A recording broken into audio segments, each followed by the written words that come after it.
بسم الله الرحمن الرحیم. الحمد لله و صلاة و سلام علی حبیبنا رسول الله و علی آله و صحبه و من والاه. اگر بزرگ و سالمندی در خانه‌مون هست، در همسایگیمون هست، در محلمون هست، در شهرمون هست، در کشورمون هست، باید بهش رسیدگی کنیم. این برکت فامیل است، برکت خانه است، برکت زندگی است. این انسانی که همه زندگیش تلاش و کار بوده الان افتاده، ما باید بهش برسیم. این از وفاست. چه حقایی رو، حقوقی رو اسلام ضمانت کرده برای بزرگسالان، اینا رو یاد بگیریم. یک، توقیر و احترامشون. توقیرشون یعنی جایگاه و مکانت اجتماعی و ریش سفیدیشون رو بشناسیم، تو دلشون رو به دست بیاریم، احترامشون رو به جا بیاریم.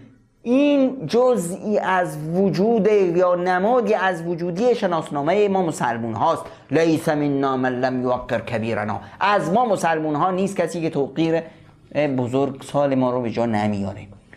دو، اکرامش بکنیم، احترامش بکنیم در نحوه رفتاریمون، در اظهار محبتمون. چرا؟ چون که این از اکرام خداست. این من اجلال الله. پیامبر اکرم صلی الله علیه و سلم میفرمایند از به اصطلاح شیوه های اجلال و بزرگمنشی خدا رو، بزرگی خدا رو به جا آوردن چی هست؟ اکرام ذی الشیبة المسلم. اکرام و احترام و بزرگی، دونستن بزرگی یک ریش سفید یا یک بزرگ سال مسلمون. سه، سلام بهشون بکنیم. اونم چه سلام؟ سلام با لطف. یسلم الصغیر علی الکبیر. همیشه کوچیک به بزرگ سلام کنه.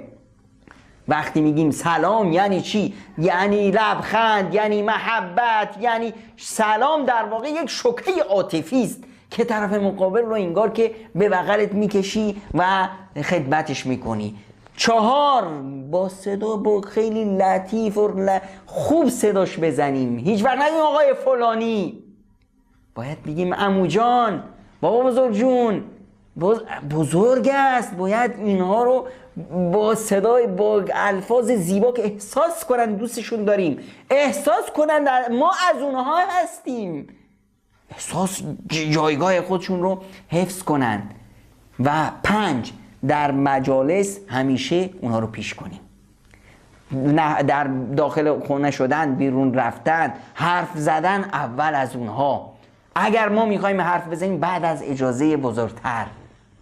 همیشه بزرگتر پیش ما باید مثل چشامون عزیز باشیم.